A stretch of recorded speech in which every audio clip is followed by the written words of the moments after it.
महागठबंधन अगर हमको उम्मीदवार बनाई है तो बहुत अच्छा है और मैं अच्छे से चुनाव लड़ूंगा।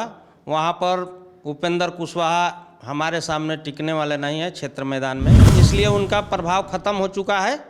जिस दिन जीत गए थे उस दिन जीत गए थे, आज उनका कोई वहाँ पर वजूद नहीं है।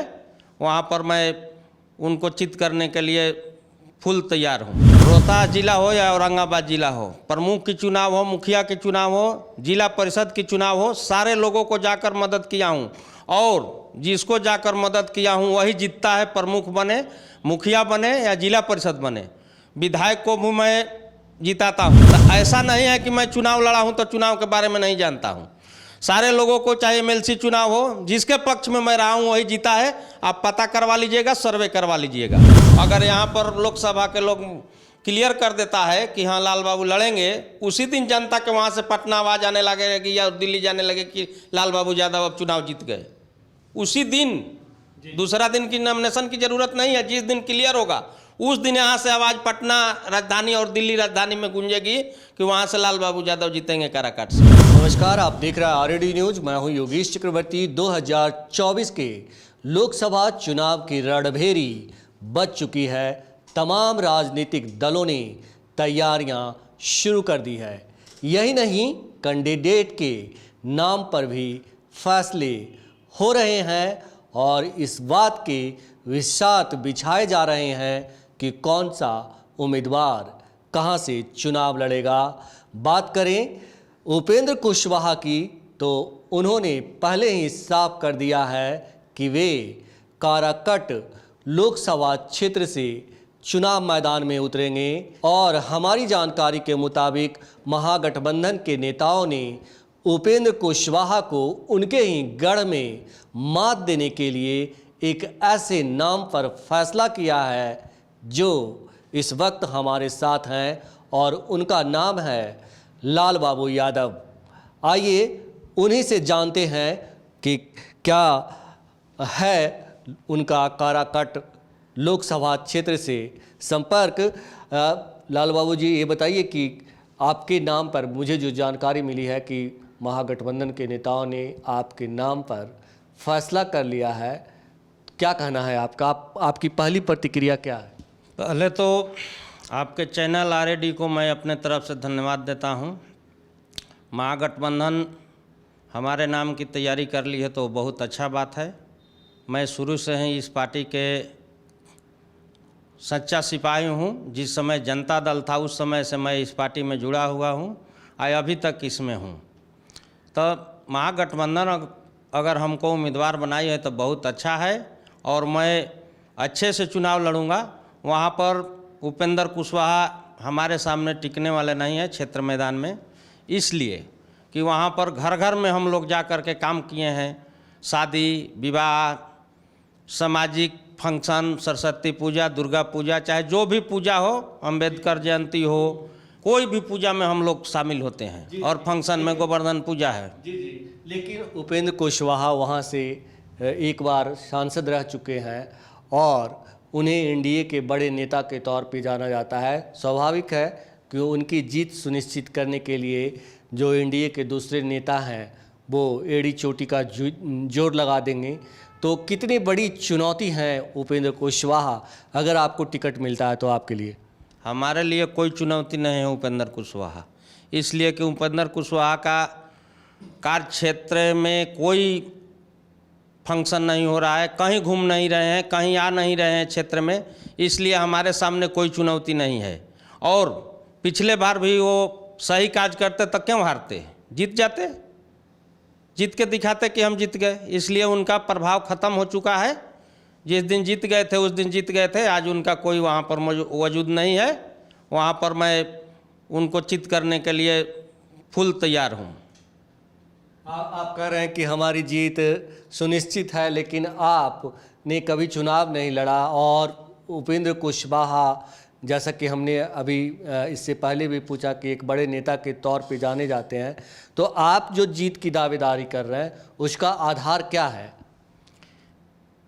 मैं सही में चुनाव नहीं लड़ा हूँ, लेकिन चुनाव लड़ाया हूँ और लोगों को जिताया हूँ। वहाँ पर रोहतास जिला हो या औरंगाबाद जिला हो, प्रमुख की चुनाव हो, मुखिया के चुनाव हो, जिला परिषद की चुनाव हो, सारे लोगों को जाकर मदद किया हूँ और जिसको जाकर मदद किया हूँ वही जीतता है। प्रमुख बने, मुखिया बने या जिला परिषद बने, विधायक को भी मैं जिताता हूँ। हारते लगता है कि वो हार जाएंगे, अंतिम क्षण में मैं जाकर उनको जिताता हूँ। अभी भी पिछले चुनाव में लोग कहे कि बहुत गड़बड़ है, ये हार जाएंगे। हमारे डेहरी के फतेह बहादुर जी महागठबंधन से राष्ट्रीय जनता दल से उम्मीदवार थे, गए हम, बोले कि ये वोट खराब है, जाकर सब लोग को बैठा करके एथी कर दिए। जगदीशपुर में लोहिया जी विधायक हैं, भोजपुर जिला में आता है, वहाँ पर सारे आरजेडी के वर्कर लोग विरोध थे उनके। मैं जाकर पंचायती किया, सारे लोग को फ़ोन करके या जाकर एक जगह बैठाया और लोहिया जी के बुलाकर सारे लोग को शांत करा के या उनके पक्ष में वोट कराया, वो चुनाव जीत कर आए। तो ऐसा नहीं है कि मैं चुनाव लड़ा हूँ तो चुनाव के बारे में नहीं जानता हूँ। सारे लोगों को, चाहे एमएलसी चुनाव हो, जिसके पक्ष में मैं रहा हूँ वही जीता है। आप पता करवा लीजिएगा, सर्वे करवा लीजिएगा कि जिसके पक्ष में रहता हूँ वही चुनाव जीतता है। वहाँ पर हमारे भाई भी 4 बार जिला परिषद जीते हैं। अभी भोजपुर जिला में जिला परिषद के उपाध्यक्ष हैं। एक दूसरे ब्लॉक में, हमारा घर पुस्तैनी तड़ारी ब्लॉक में पड़ता है, सहार ब्लॉक से भी एक भाई दूसरी बार जीत करके जिला परिषद गए हैं। और जो जिला परिषद के उपाध्यक्ष हैं वो हमारे राष्ट्रीय जनता दल पार्टी के भी उपाध्यक्ष जिला के हैं अभी। इसलिए हम लोग को राजनीति में काफ़ी पैठ है, इसमें कोई दो राय नहीं है। राजनीति में काफ़ी पैठ है, आप कह रहे हैं, दावा कर रहे हैं, लेकिन ये बताइए कि कहते हैं कि चुनाव जीतने में बिहार में खास करके जातीय समीकरण बहुत मायने रखता है। और जातीय समीकरण जो काराकट लोकसभा क्षेत्र का है वो उपेंद्र कुशवाहा के पक्ष में जाता है। कहा जाता है कि कुशवाहा बहुल क्षेत्र है, तो समीकरण जो बन रहे हैं वो उनके पक्ष में बन रहे हैं। फिर आप कैसे दावे कर रहे हैं? पहले तो मैं ये बतला देना चाहता हूँ, जो आपकी सवाल है वही गलत है। कुशवाहा बहुल है ये नहीं है, काराकाट लोकसभा यादव बहुल है और जाति से कोई मतलब नहीं रखता है, मायने नहीं है। इसलिए कि हम लोग सारे जाति के घर जाते हैं, सारे जाति हमारे साथ हैं और सारे दल से ऊपर उठ करके हम लोग को वोट करते हैं और पहले भी किए हैं, जिसका सबूत है कि सारे जाति के लोग हम लोग को जिला परिषद में भी जो भाई लड़ता है, चौथी बार बना है, सारे जाति के लोग वोट देते हैं। उसके बाद वो चुनाव जीतता है हर बार। लोग एकागो करके पंचायती करके लड़ते हैं, लेकिन सारे लोग टिक नहीं पाते हैं, कभी भी कोई नहीं टिकता है। वहाँ पर हस्तियाँ आती है प्रचार करने के लिए 4 जिला से, लेकिन कोई टिकता नहीं है हम लोग के सामने, हम लोग जीतते हैं। इसलिए जाति और पार्टी से ऊपर उठ करके हम लोग को लोग मतदान करते हैं और चाहते हैं, इसलिए कि हम लोग भी जाते हैं। जाति पार्टी से कोई मतलब नहीं है, सारे लोगों से मिलजुल करके अपना प्रेम भाव बना करके रहते हैं। इसलिए सारे लोग हम लोग के लिए भी तैयार रहते हैं समय पर, वो पीछे नहीं हटेंगे। जी। आप कह रहे हैं कि आपका सवाल गलत है कि जातीय समीकरण जो है कुशवाहा के पक्ष में नहीं जाता, यादव के पक्ष में जाता है, यादव बहुल क्षेत्र है। आप मुझे जो काराकट लोकसभा क्षेत्र है उसके बारे में कुछ समझा पाएंगे? जरूर समझा पाएंगे। काराकाट लोकसभा में 6 विधानसभा पड़ता है। जो औरंगाबाद जिला में गोह है, ओबरा है, नबीनगर है। तो ओबरा में यादव बहुल है, गोह में यादव बहुल है और नबीनगर में यादव और राजपूत बराबर बराबर है। आ जाइए डेहरी में। डेहरी इधर रोहतास जिला में 3 विधानसभा है, डेहरी, नोखा, काराकाट। तो डेहरी में यादव बहुल है, मुसलमान है, उसके बाद में राजपूत है, उसके बाद में चौथे नंबर पर कुशवाहा है। नोखा में आइए, यादव बहुल है, उसके बाद में पिछड़े लोग ज़्यादा हैं।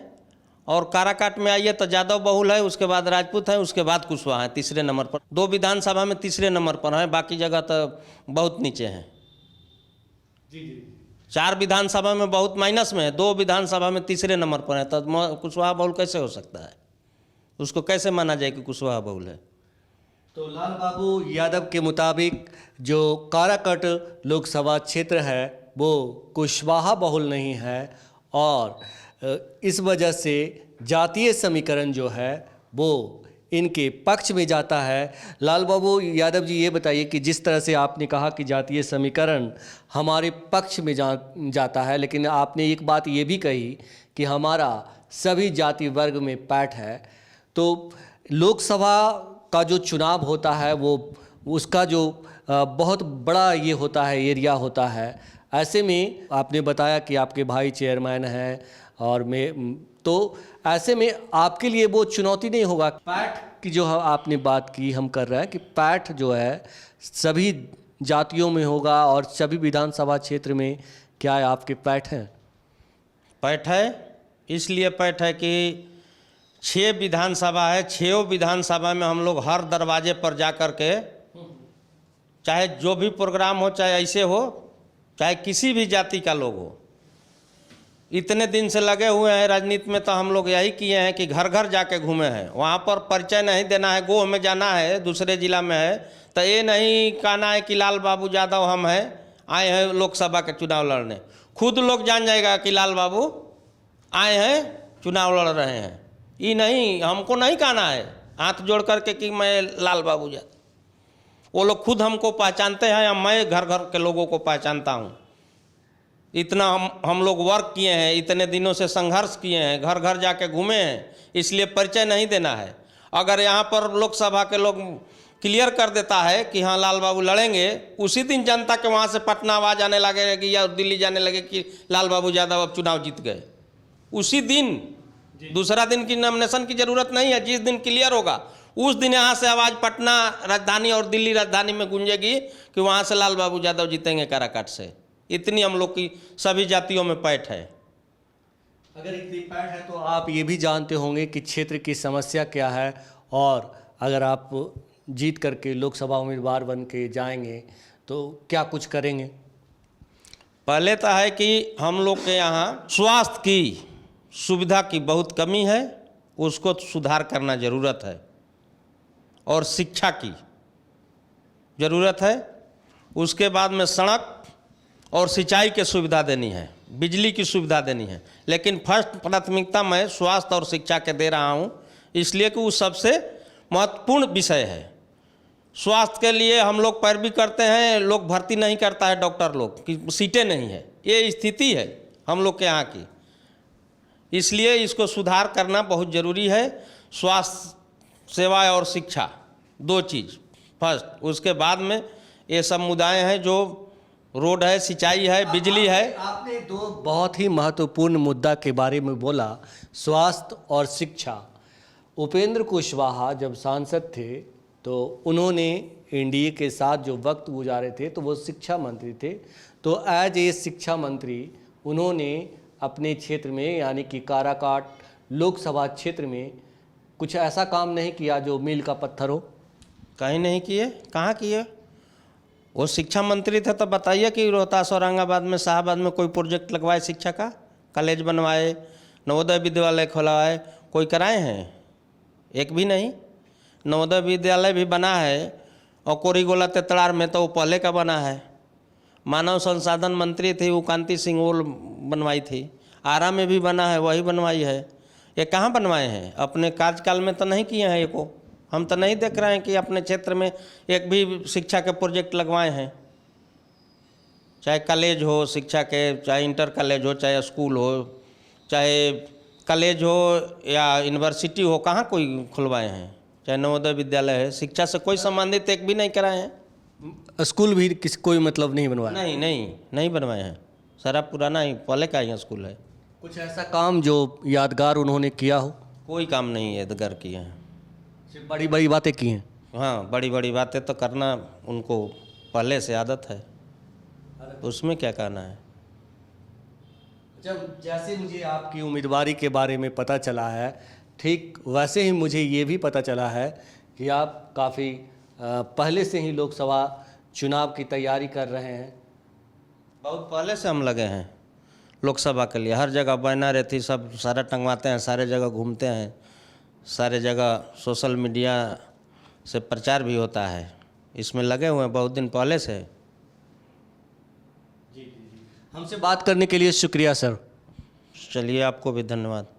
तो ये थे लाल बाबू यादव, जिनका कहना था कि उपेंद्र कुशवाहा एज ए सांसद, एज ए शिक्षा मंत्री क्षेत्र के विकास के लिए कुछ भी नहीं किया। साथ में इन्होंने ये भी बताया कि लोकसभा चुनाव की रणभेरी बजने से पहले ही ये क्षेत्र में झंडा गाड़ चुके हैं, अपना बैनर और पोस्टर लगाते रहते हैं कि हमारी दावेदारी है इस लोकसभा क्षेत्र में और आने वाले 2024 के लोकसभा चुनाव में हम मैदान में उतरने वाले हैं। और मेरे पास जो जानकारी है कि काराकाट लोकसभा क्षेत्र से उपेंद्र कुशवाहा को मात देने के लिए महागठबंधन लाल बाबू यादव के नामों पर विचार कर रही है और ये सबसे मजबूत दावेदार बनकर उभरे हैं। योगेश चक्रवर्ती, RAD न्यूज़, पटना।